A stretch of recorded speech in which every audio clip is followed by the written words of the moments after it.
From his early fiery speeches in Munich's beer halls, Adolf Hitler understood the brutal power of oratory.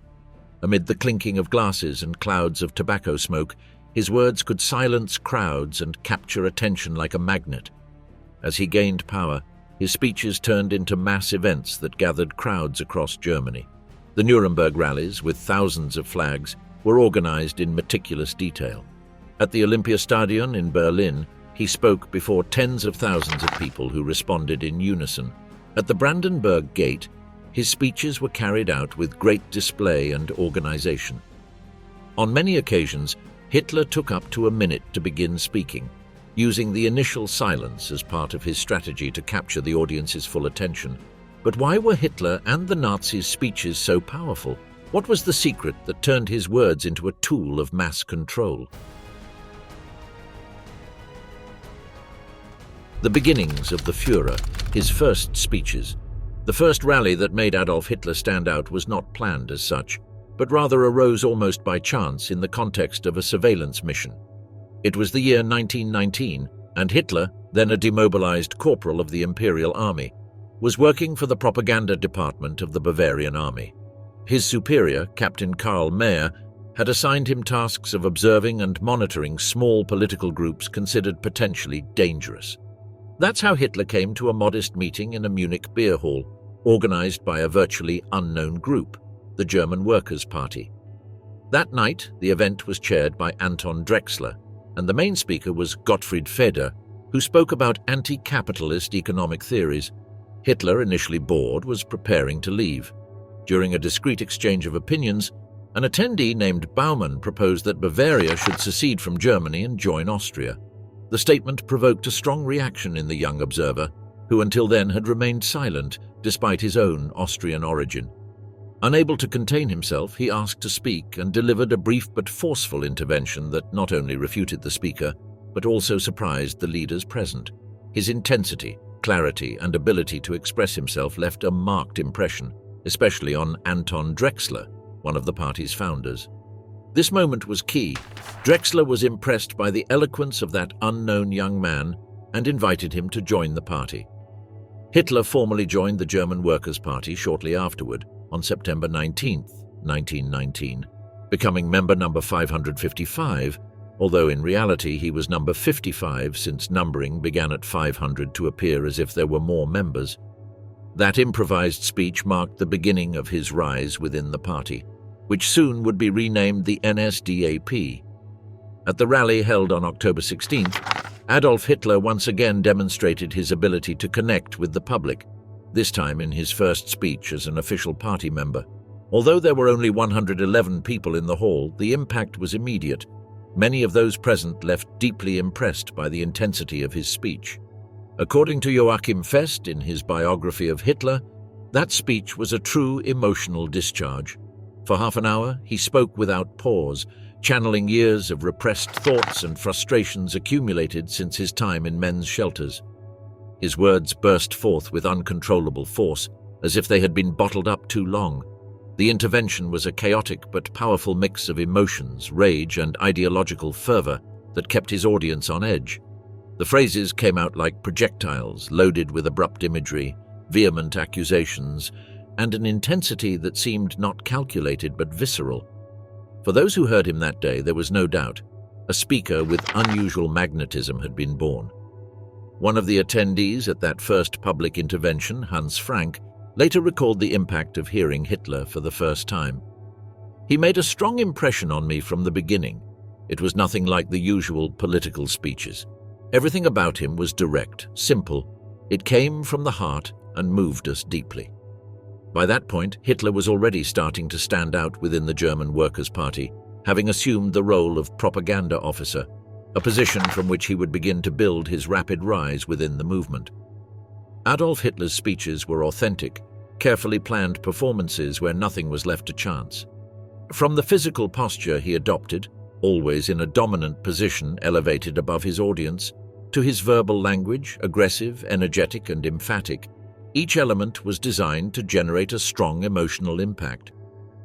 His oratory followed a totalitarian model, in which the speech not only conveyed political ideas, but sought to inoculate an absolute ideology, concentrated in his figure as supreme leader, the Führer. The content of his speeches constantly appealed to a nationalist mythology, evoking a glorious past, such as the Roman Empire, and contrasting it with a present marked by humiliation, economic crisis, unemployment, the debt from the First World War, and the advance of communism. This dual narrative created emotional tension, allowing Hitler to channel collective frustration toward concrete enemies. Thus, even though his speeches were full of contradictions and illogic, the emotional effect was so powerful that the audience rarely noticed. As he himself claimed, knowledge does not lead to action, but emotion does. Hitler also presented himself as a paternal and messianic figure, someone who spoke not only for the people but as the people. This personalization of the message created a direct bond with the listeners who came to emotionally identify with him. The speeches were authentic theatrical performances filled with dramatic gestures, calculated pauses, and a rising rhythm that culminated in a torrent of ideological exaltation. Since spoken discourse does not allow for the slow analysis that written text does, the audience let itself be carried away by the emotion of the moment, immersed in a collective atmosphere of exaltation. The ultimate goal was to hypnotize the public, release their collective subconscious, and offer them a way out of their desperate situation. Hitler used a victimizing and polarizing language, defining the conflict in absolute terms: us or them, victims or executioners. Those who shared his ideas were part of a superior community. Those who did not were automatically turned into enemies. This enemy was identified as a disease of the national body that had to be eliminated: the Jews, the communists, the disabled, the homosexuals. The entire speech revolved around concepts like Germany and people, key words repeated again and again to reinforce internal unity. The Führer's Call, Speech to German Youth, Nuremberg, 1935. Adolf Hitler's speech to the Hitler Youth, delivered on September 14, 1935, during the Party Congress in Nuremberg, was one of the most symbolic addresses of the Nazi regime concerning German youth. A striking scene showed 50,000 Hitler Youth members precisely aligned in a colossal stadium, attentive and captivated by a speech that lasted over an hour. The speaker, short in stature and unremarkable in appearance, wore a tight uniform with the collar buttoned up to the top. Frequently he raised his clenched fist to emphasize his words, interrupted by the cheers of the crowd chanting, "Sieg Heil!" The teenagers, enraptured, seemed to wish the speech would never end. In his speech, Adolf Hitler criticized the supposed decadence of youth during the Weimar Republic and presented the Nazi ideal: swift as a greyhound, tough as leather, and hard as Krupp steel. The preserved images of the event, held on September 14, 1935 at the National Congress in Nuremberg, reflect a meticulously staged performance similar to the propaganda documentary by Leni Riefenstahl, Triumph of the Will, produced a year earlier. Close-ups of blonde youths, shots of a packed stadium, and the dominant figure of the Führer created an almost ceremonial atmosphere characteristic of National Socialist demonstrations and Hitler's speeches. In the early years of his rise, Hitler stood out as an effective speaker, capable of capturing the masses' attention with speeches that appealed to emotions and nationalism. However, as he consolidated power, the way he presented his speeches acquired growing importance. From 1930 onward, and especially after 1933, the staging of his public appearances, with parades, symbols, and careful choreography, began to eclipse the content of his words. Already in the 1932 elections, this theatricality had made a notable impression on conservative media, which emphasized the staging more than the messages delivered. The excessive pomp with which these events were organized was evident in occasions such as the May 1st parade after the National Socialists came to power in 1933. It is estimated that 1.5 million people gathered in the fields of Tempelhof. The propaganda ministry meticulously detailed the logistics. With a formation of 6 people per row, 18,000 people could be moved per hour. It was estimated that the first wave would arrive at 2 in the afternoon, and that the demonstration would begin at 8 in the evening. The total control of the media ensured that Hitler's speeches generated the desired effect. Major newspapers reproduced his words in full the next day. They were broadcast as main news on the radio, and recordings were soon shown in weekly newsreels in German cinemas. Thus, phrases like the exhortation to be swift as a greyhound, tough as leather, and hard as Krupp steel spread widely, becoming common expressions without people remembering their origin in Nazi propaganda. Tough as leather, and dogs as a model for youth. Peculiar ideals were those Hitler proclaimed in his exalted speech. However, this comparison was not an invention from his address to the Hitler Youth in 1935, but had already appeared a decade earlier in his manifesto Mein Kampf.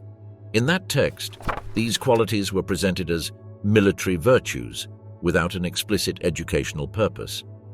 Even so, it is evident how much importance the author attributed to a military mindset and behavior, which would become pillars of the social order the National Socialist regime sought to impose. By 1935, Hitler's power was fully consolidated. The German National Socialist Party had reached 3.5 million members, and internal opposition had been eliminated. It was the right moment to project the regime's power outward. The reintroduction of compulsory military service, thereby removing one of the most important restrictions of the Treaty of Versailles, marked a decisive step toward the country's remilitarization. Hitler's speech to the Hitler Youth in Nuremberg did not go without consequences. In 1936, this organization was recognized as the only youth group in the country, and from 1939 membership became mandatory. Nearly 8 million children and adolescents, starting from the age of 10, wore uniforms, trained in schools, participated in military maneuvers, and swore oaths to the flag. All of this with the purpose of being swift as greyhounds, tough as leather, and hard as Krupp steel, and preparing to kill and die in the war that was approaching. The voice of the Führer, obsession and ritual in Hitler's speeches. A series of letters written by the otolaryngologist Karl Otto von Eichen revealed details about the treatments Adolf Hitler received to preserve his voice, which he regarded as fundamentally important to his role as leader.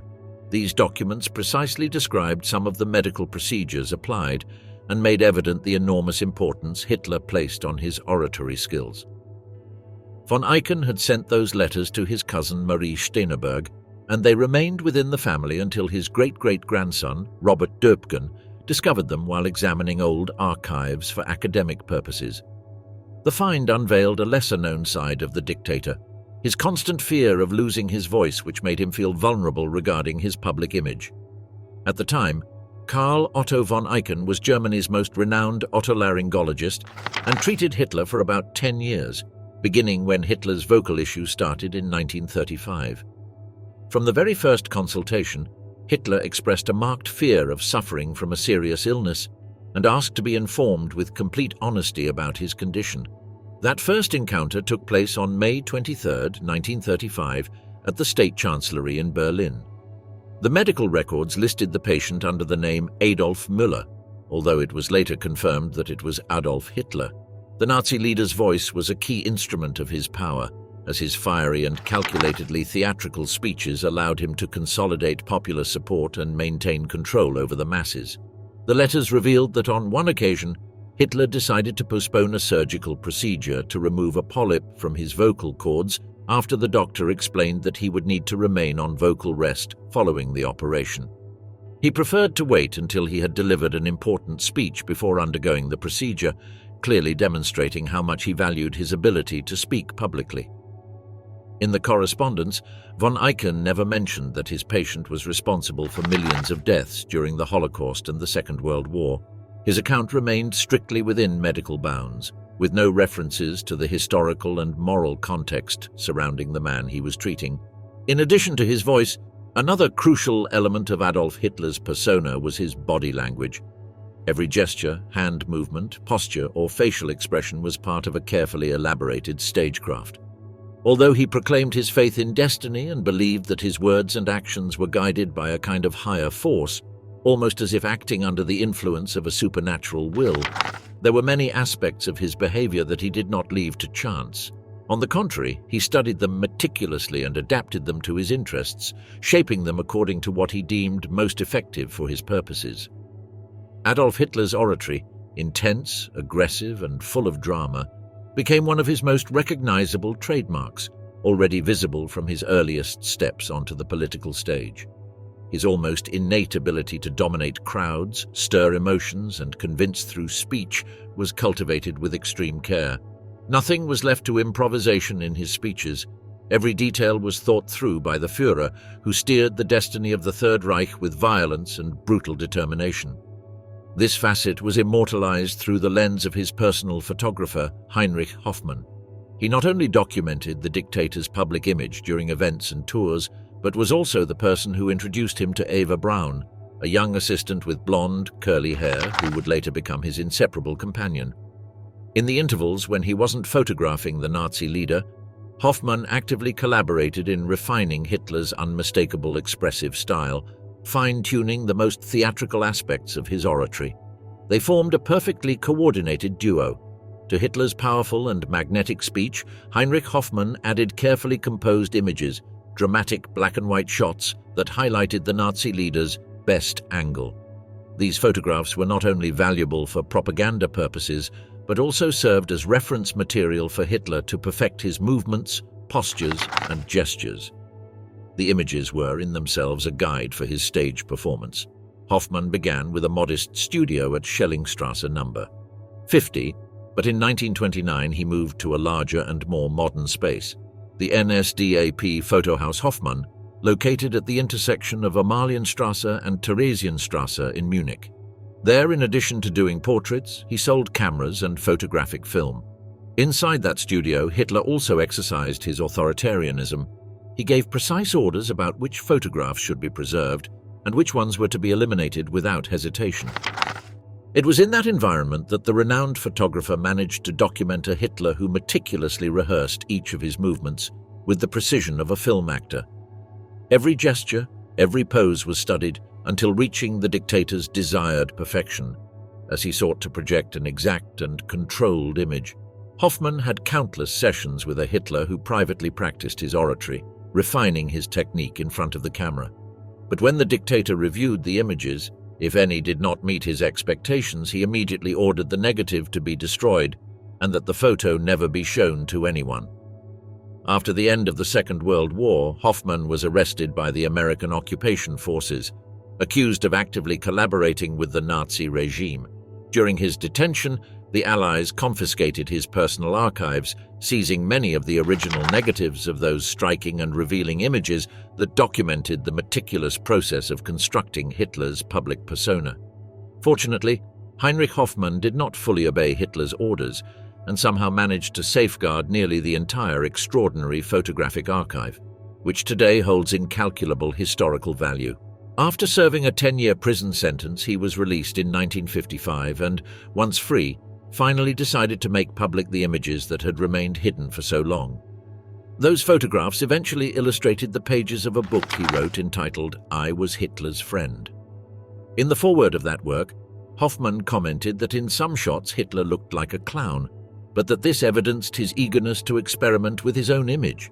According to Hoffmann, this made him a remarkably modern politician for his time, someone who understood the power of visual media long before it became a standard tool in political propaganda.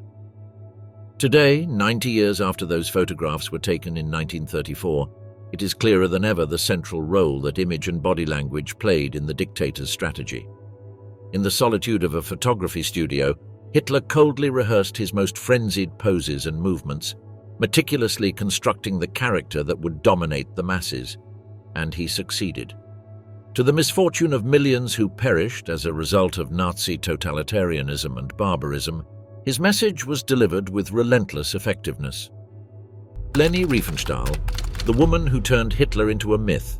The meeting between Leni Riefenstahl and Adolf Hitler took place in private and marked a turning point in both their lives. Hitler had seen The Blue Light, Riefenstahl's directorial debut, in a private screening arranged for him. The film, which she directed and starred in with barely any resources, deeply impressed him. In it, he discovered not only an extraordinary cinematic talent, but also a woman whose beauty and physical presence embodied the Aryan ideal that the regime sought to project. Hitler quickly understood that Leni could be much more than an artist. She could become an aesthetic instrument of power. Their relationship was not intimate in a carnal sense, but political and symbolic.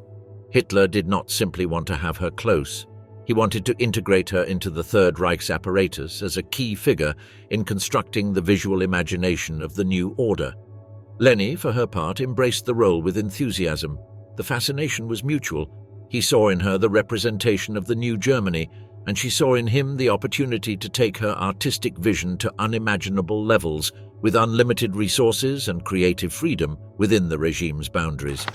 Thus, Riefenstahl became the great filmmaker of Nazism.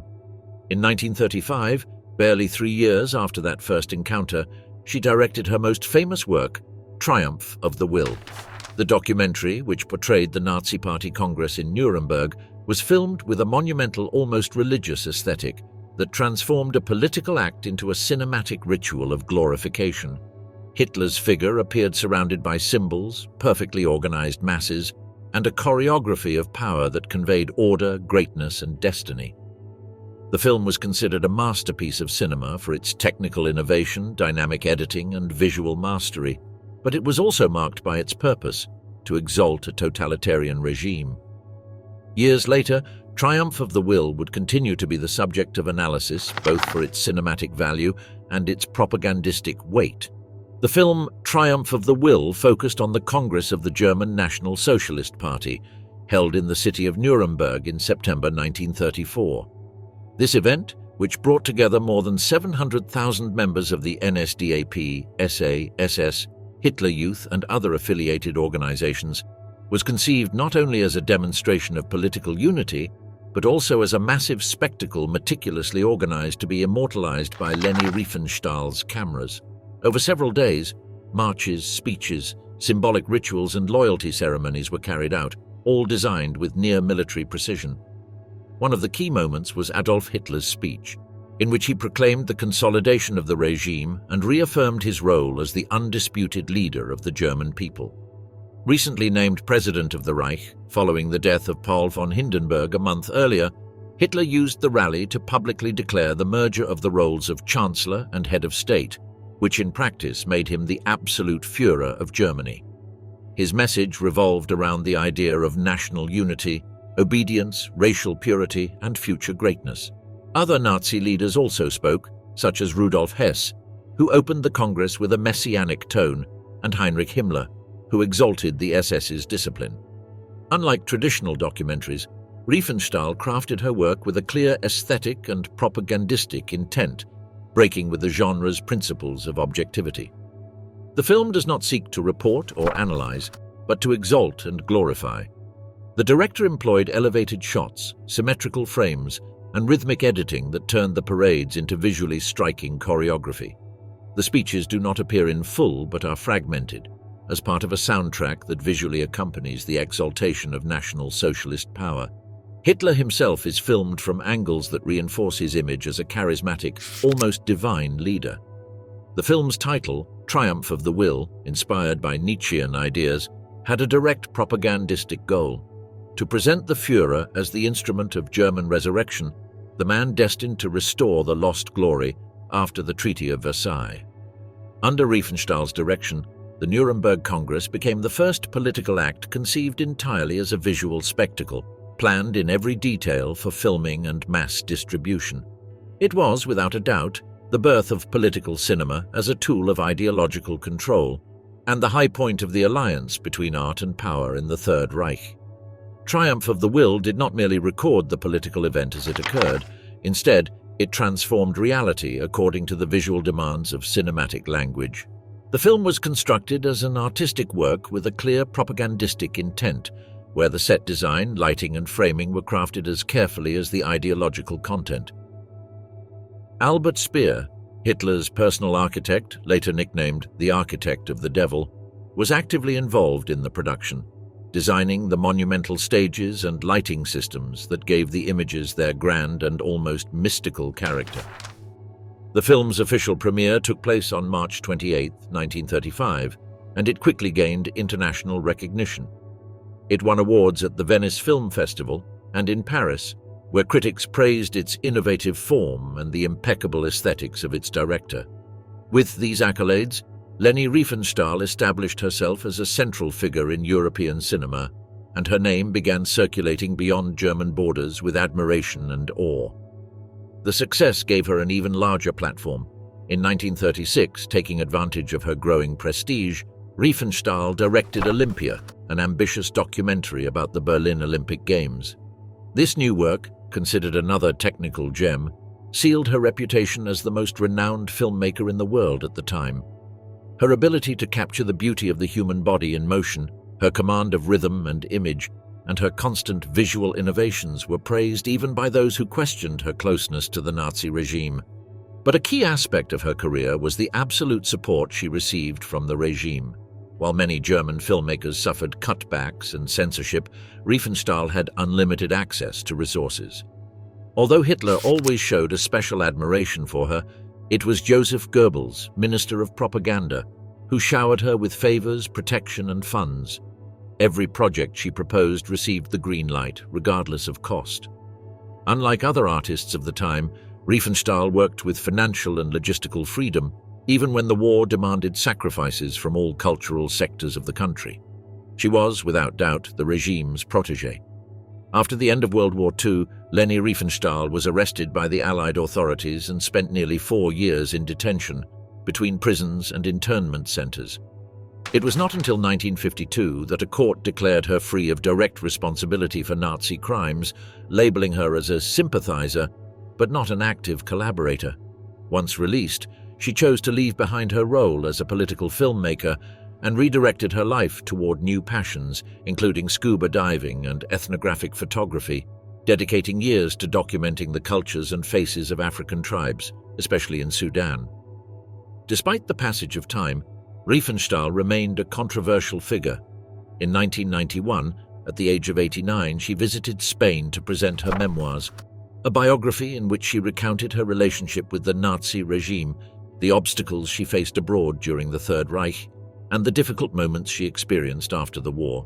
During the event, images from her films, both in front of and behind the camera, accompanied her account. Her unusual energy and lucidity surprised everyone present, who were quick to ask uncomfortable questions about her past.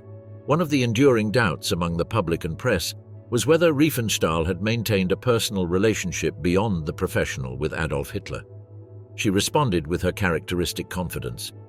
Hitler was an extraordinarily pleasant person. His charisma was undeniable. However, she was also categorical in rejecting any formal political ties. "I was never a member of the Nazi Party," she stated without hesitation. In her own words, recorded in her memoirs, she recalled a moment in Hollywood shortly after the Munich Pact when she was asked directly, "Were you Hitler's lover?" With a smile, she would usually reply, "No, those are unfounded rumors. The only thing I did was make documentaries for him."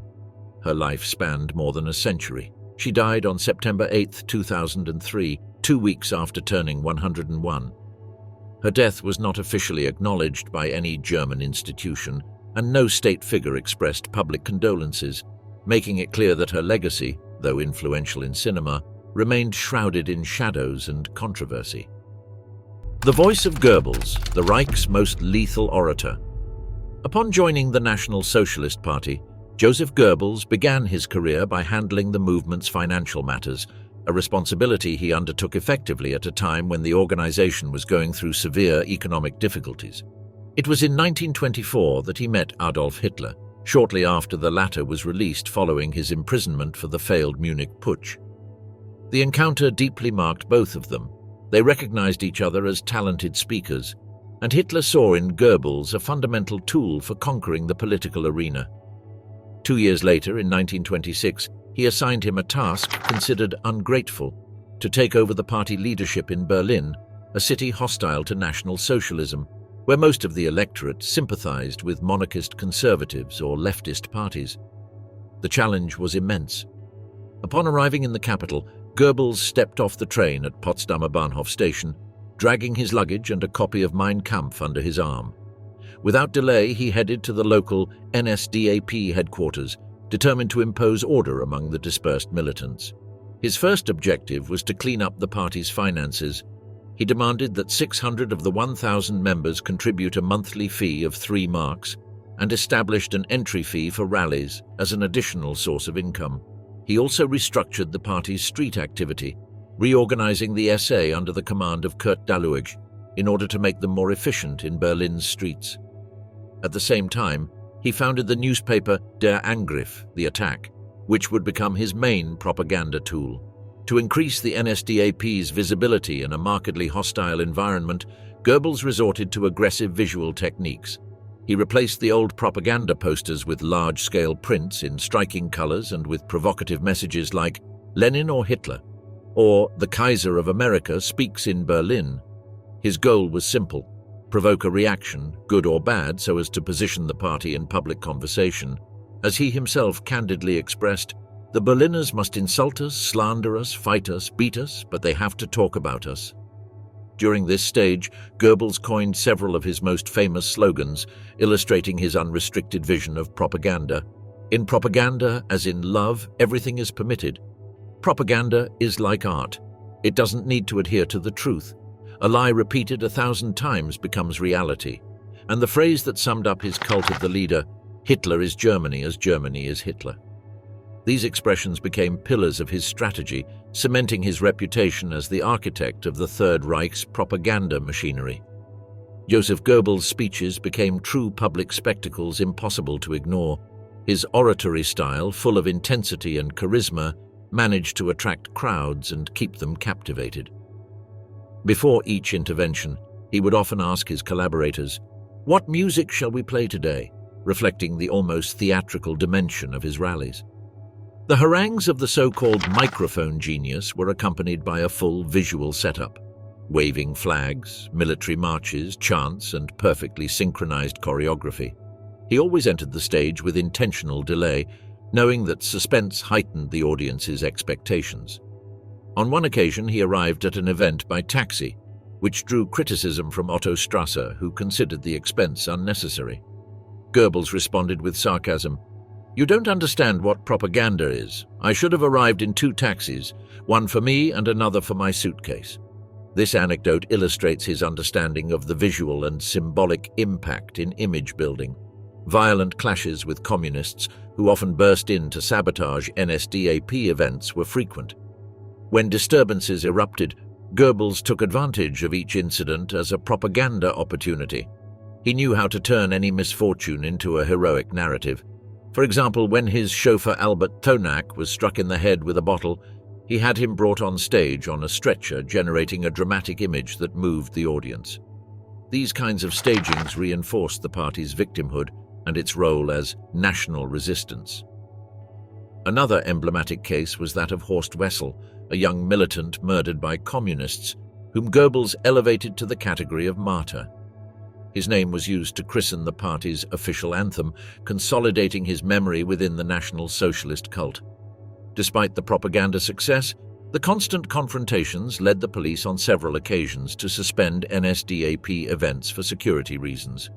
Faced with this, Goebbels showed cunning. He would turn the cancelled events into sports gatherings or excursions, thus circumventing legal restrictions and ensuring that meetings would still take place, albeit under another name. This tactical flexibility helped the movement maintain its presence in the public arena, even under adverse circumstances. Joseph Goebbels' speeches in the Reichstag were characterized by a provocative and aggressive tone that quickly led to consequences.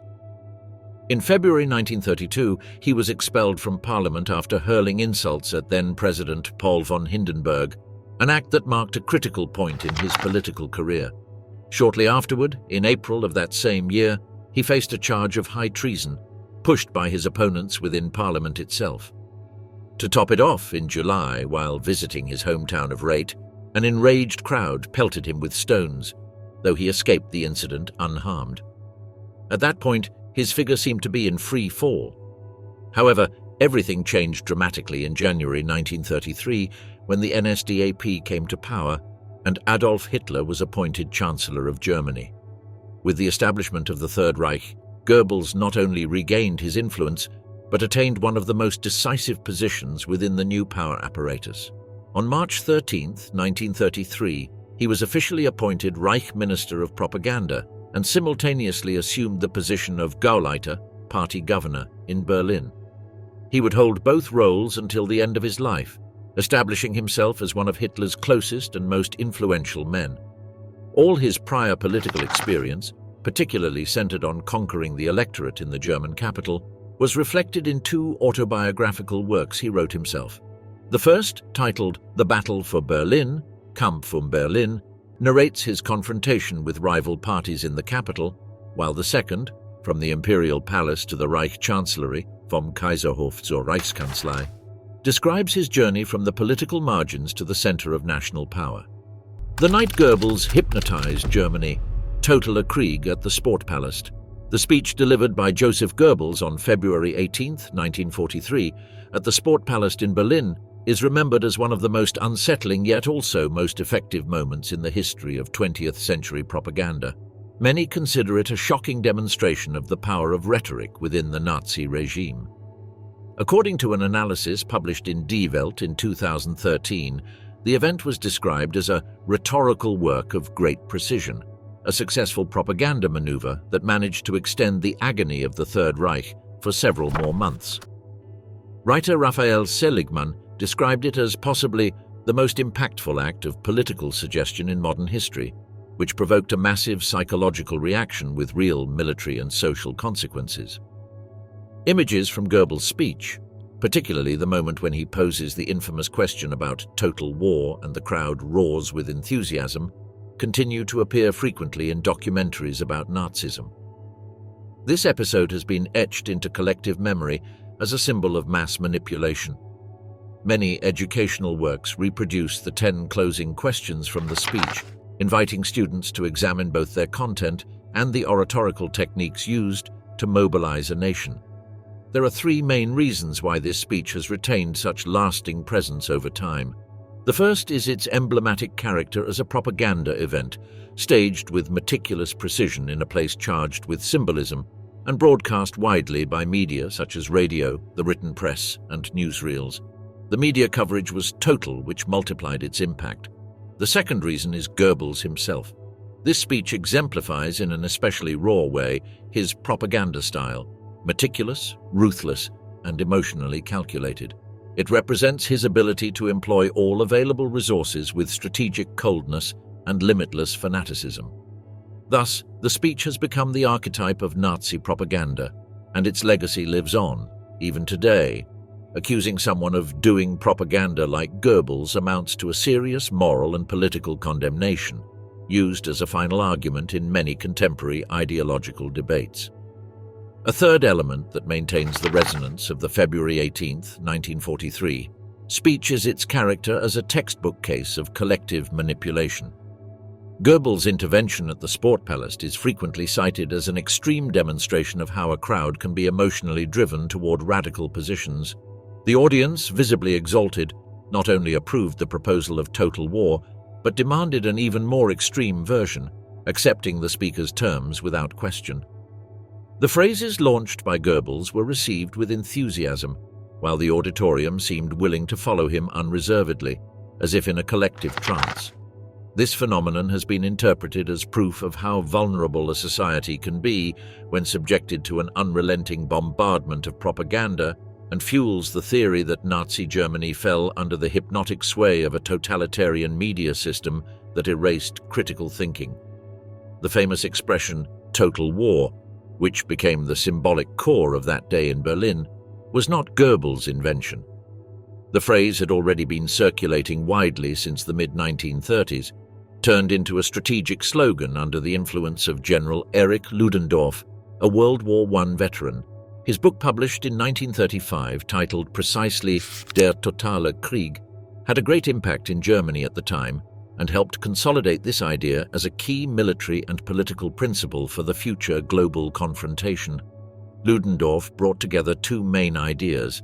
On the one hand, the belief that any future war could only be won if the entire state, economic and social apparatus were completely subordinated to the war effort.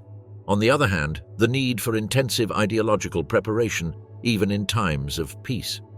Through this logic, the transformation of the state into a permanent armed community was encouraged, a structure in which the individual lost autonomy in favor of the national collective in arms. Thus, concepts like the total militarization of production, absolute control over the workforce, propaganda directed both internally and externally, and the creation of a unified and sealed-off home front became pillars of that vision. In this context, Goebbels' speech did not merely reuse the "total war" slogan, it reactivated it as an emotional, mobilizing, and dangerously effective rallying cry for a country that already lived under an ideology of permanent mobilization. Erich Ludendorff himself, who adopted and promoted these ideas, believed that the issue of supply for both the population and the army could be resolved through technical and organizational means. However, for him, the central challenge of a total war was not logistical but spiritual. Achieving internal cohesion based on a supposed inherited racial unity and consolidated under strong political leadership, embodied in a supreme commander who would direct state affairs according to war objectives even in times of peace. Thus, the concept of total war, according to Ludendorff, had not only a pragmatic basis but also a symbolic and emotional charge deeply rooted in Völkisch ideology, which appealed to an awakening of the national soul under the guidance of a predestined charismatic leader. Many of these components, the total mobilization of society, the economy subordinated to war, and above all the invocation of a unified community under unquestionable leadership, appear strongly in Joseph Goebbels' 1943 speech. Like Ludendorff, Goebbels did not limit himself to offering concrete measures. His message also contained a call to the spiritual unity of the people, to absolute devotion to the Führer, and an aggressive denunciation of those who, according to Nazi narrative, threatened that unity, the Jews. In truth, the propaganda minister did not construct a new theory, but rather reused an already widespread discourse, with multiple layers that combined technical, ideological, and mythical elements. If one analyzes the whole, the event itself, Goebbels' figure, the propaganda impact attributed to the act, and the symbolic strength of the term total war, one can see how this moment fed into the construction of a lasting myth. However, the most recent historiographical studies have dismantled many of these constructions. They have shown that, far from being a unified manifestation of Nazi power, the speech emerged in a context of deep internal crisis within the regime, and was part of a struggle for political control at a time when Germany was suffering major military setbacks, especially after the defeat at Stalingrad. This book is dedicated precisely to that analysis, exploring the political background and real consequences of the propaganda act at the Sport Palace. The approach is divided into two central chapters, one dedicated to the historical and political contexts that preceded the speech, and another to the effects it produced afterward. Both are framed by a third chapter presenting the full text of the speech, accompanied by a critical and detailed commentary to aid understanding in all its complexity. Hitler's final speech, the last voice of the Third Reich. On January 30th, 1945, exactly 80 years ago, Adolf Hitler delivered his last public message to the German people. It was a pre-recorded broadcast, aired on the radio at 10 o'clock at night, while the Third Reich crumbled under the Allied advance. Shortly after that communication, the dictator locked himself inside the Chancellery bunker, an underground refuge from which he would never again emerge alive. He had proclaimed himself eternal, destined to last a millennium, but the Third Reich barely survived 12 years. It was born with the promise of restoring Germany's lost greatness, returning its rightful place in the world, and avenging the humiliations suffered after the First World War. Its leader blamed the Jews and foreign powers for all the country's woes and presented himself as the savior of the German people. What followed was one of the deepest tragedies of the 20th century, a war that claimed millions of lives, reduced cities to ashes, and dragged Germany into total defeat. The nation was left divided, marked by pain, shame, and trauma, a wound that would not begin to close until the fall of the Berlin Wall in 1989. On January 30th, 1933, 92 years ago, Adolf Hitler assumed the position of Reich Chancellor.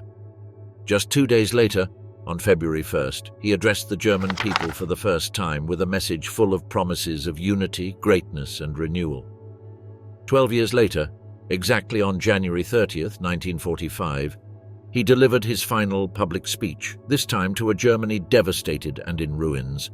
Just like in that first message, the Nazi leader again appealed to a vision far removed from reality, ignoring the clear signs of imminent collapse. Instead of accepting defeat, he called for total sacrifice from a population already devastated by war. To those he had promised prosperity, he now offered only death or resistance to the bitter end. By January 1945, Soviet forces had already penetrated deep into German territory. The advance toward Berlin was relentless, and the German troops could not hold them back. Hitler, however, still believed that once access to Hungarian oil was secured, he could free up enough Wehrmacht units to reinforce the defense of Upper Silesia, a region that at that moment remained under Nazi control, but would soon fall into the hands of the Red Army. This area corresponded to parts of what are now Poland, the Czech Republic, and Slovakia. Hitler estimated he needed 2 months to reorganize and resist, but time was not on his side. The situation did not allow for such delays. Propaganda Minister Joseph Goebbels, his most loyal follower, noted in his diary that the Führer's plans reflected a vision soaked in unreality, completely detached from the gravity of the moment. On January 30th, marking 12 years since his rise to the Reich Chancellery, Hitler decided to address the German people once more. That very morning he had received a devastating report from Albert Speer, Minister of Armaments and the regime's chief architect. In the document, Speer warned that the war economy and military production were practically collapsed. The loss of Upper Silesia had severed the necessary supply of weapons, tanks, and ammunition, making it impossible to keep troops equipped at the front. Therefore, Speer wrote, the courage of our soldiers can no longer compensate for the enemy's superiority in resources. Hitler reacted with rejection. He could not tolerate such news. He forbade Speer from sharing the document with other government officials and made it clear that any conclusions about the armament situation should be handled by him alone.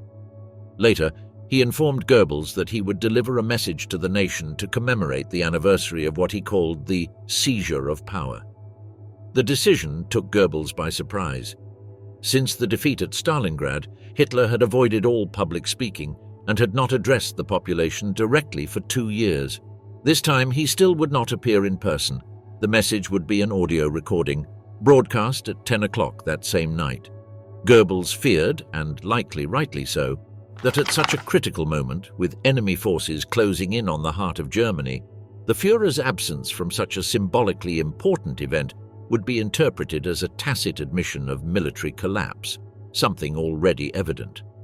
It was vital for the regime to maintain army morale and the determination of the civilian population. Any sign of weakness or resignation could accelerate the final downfall. In what would be his final public intervention, exactly 12 years after his first speech as Chancellor, Hitler tried to raise the spirits of the German people. He addressed the nation with the aim of rekindling the fighting spirit, appealing to total commitment and demanding, bluntly, the most extreme sacrifice. As usual, he avoided any acceptance of responsibility, and once again invoked the idea of an international Jewish conspiracy as the cause of Germany's dire situation. It is not worth arguing with those eternal fools who believe that a Germany without weapons would not have been the target of this global Jewish conspiracy, he declared. And to reinforce his argument, he turned to animal imagery. To think that way would be to deny the basic laws of nature. When has a defenseless goose not been devoured by a fox for lacking hostile intentions? And when has a wolf stopped attacking because the sheep have no protection? These crude and symbolic comparisons concealed what the listeners truly expected, a clear explanation about the war's future. But Hitler once again chose rhetorical evasion and ideological discourse over confronting the desperate military reality looming over the Third Reich. Hitler began his final speech by alluding to his first message from February 1933 and criticized the European countries for, according to him, allowing only 6 years of peace. He avoided any responsibility for the start of the conflict, the true origin of which was Germany's invasion of Poland in September 1939. He then defended his governance during the pre-war period, stating that, in his words, in those 6 years, through superhuman effort, we managed to restore the German nation's resilience and strengthen its self-confidence beyond any military equipment. Despite the critical military situation at that moment, he attempted to project optimism with a declaration of hope in a victory that was already unfeasible. The terrible fate unfolding in the East, with its devastating consequences for people and cities, will ultimately be overcome through maximum effort, despite setbacks and severe trials. However, all indications were that this prediction would not come true. While concentration camps in Eastern Europe were being evacuated by German forces in an attempt to hide evidence of the crimes committed, Hitler continued to blame both internal and external factors for Germany's collapse, referring to past political and economic elements and asserting that the future could only be faced with a social organization based on order and shared duty. In the final sections of the message, he focused his attention on the threat posed, in his view, by the enemy armies, especially the Soviet advance, already nearing Berlin. He claimed that regardless of the plans of his adversaries or the suffering inflicted on the country, the greatest danger would be not to resist. With those words, he closed a speech that reflected the tension of a regime in its final days and a desperate appeal to persevere in the face of an increasingly inevitable end. In his final speech, Hitler also extended his warnings to the Allied countries, particularly to Great Britain, asserting that the conflict would have consequences for everyone, not just Germany. He blamed British Prime Minister Winston Churchill as the principal instigator of the war. He claimed that the Western powers would fail to contain the spread of Soviet influence and that, in his view, the political and social evolution of those countries would inevitably lead to a deep and destructive transformation. He also argued that the smaller European nations, which had trusted the Allies' promises of support, now faced an uncertain and grave fate, regardless of when the consequences would manifest. Aware that the Allied leaders, Roosevelt, Churchill, and Stalin, were preparing to define the future of Europe and the terms of Germany's surrender at Yalta, Hitler reacted harshly, though without referring explicitly to the conference. He rejected any attempt to influence Germany through diplomatic or propagandistic means, claiming that such maneuvers would have no effect on a people, according to his words, prepared to resist. In reality, his statements were more rhetorical defiance than realistic assessment. His message offered no information about the state of the war or the dramatic military situation Germany faced in January 1945, under decisive offensives on all fronts. As at the beginning of his political career, Hitler once again turned to grandiloquent phrases and vague promises, without addressing the harsh realities his country faced. In the end, he offered no solutions or way out. The only option left for the exhausted German population, after years of war, destruction, and loss, was a single one: resist to the end, even though that end was already clearly drawn. In his last message to the nation, Hitler made no mention of the possibility of negotiating with the Allies, nor did he speak of a potential ceasefire or surrender. On the contrary, he presented resistance as the only acceptable path, even in the face of imminent defeat. In this decisive battle, there is only one order: whoever fights with honor can protect their life and that of their loved ones. But whoever turns their back on the country out of cowardice will meet a dishonorable fate, he declared. Ironically, just 3 months later, on April 30th, 1945, Hitler would fall in the Chancellery bunker alongside his newlywed wife, Eva Braun. In the final paragraphs of his address, he once again portrayed himself as a leader chosen by a higher destiny, claiming that his life was marked by a personal and inescapable mission. On this day, I want to leave no doubt. My existence is governed by a single duty: to serve and fight for my people. Only he who assigned me this task can relieve me of it. The bomb that exploded just a few meters from me on July 20th did not fulfill its purpose. I interpret the fact that I survived as one more sign that I must still complete my mission, he stated, referring to the failed assassination attempt against his life. However, what he proposed was not a peaceful way out, nor a rational reconstruction, but unconditional resistance, even at the cost of further destruction. With the same emphasis with which he had led the country through years of war, he once again called on the people to continue fighting, even when the outcome was obvious. That is why I call on the entire German people, especially those who have accompanied me from the beginning and all the soldiers, to maintain an even firmer spirit of resistance. Only then can we one day place on the graves of those who have fallen in this struggle a wreath that says, "And yet you triumphed." By that point, however, the country was exhausted, and the promise of a final victory was already a completely vanished illusion. Hitler's speech was broadcast throughout German territory. In Bamberg, a Bavarian city located on the banks of the Regnitz River, it was also heard clearly. There, a Wehrmacht battalion gathered in formation listened in silence to the leader's words. At the end of the message, the state radio station began playing the national anthem. The soldiers, as was customary, stood solemnly. Only 2 of them raised their right arms in salute. The rest remained motionless. They were the only ones to give the Nazi salute, a gesture that starkly contrasted with the silence of those around them.